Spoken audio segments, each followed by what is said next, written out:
வணக்கம்.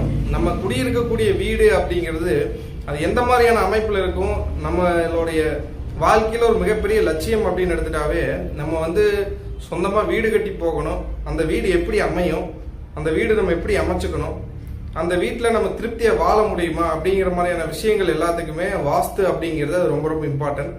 அதே மாதிரி அதுக்குள்ள இருக்கக்கூடிய கோட்பாட்டுகளில் நாலாம் பாவம் அப்படின்னு சொல்லக்கூடிய விஷயங்களும் நம்மளுடைய ஜாதகத்தில் இருக்கக்கூடிய கொடுப்பனையும் நம்ம இருக்கக்கூடிய வீட்டையும் அதே மாதிரி வாஸ்துவையும் தீர்மானிக்கும்.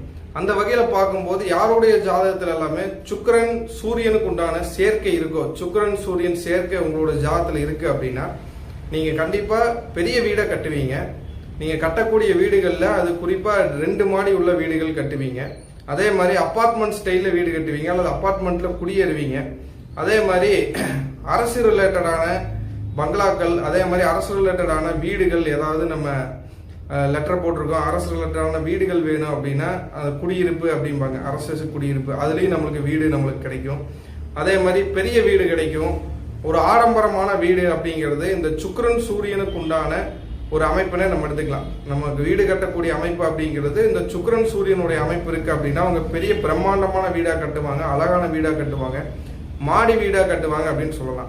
அதே ஒருத்தவங்க வேலைக்கு போகிறாங்க அப்படின்னா அவங்க கவர்மெண்ட்டில் இருக்காங்கன்னா ஈஸியாக அவங்களுக்கு கவர்மெண்ட் குவார்டர்ஸ் அலாட் ஆயிரும்.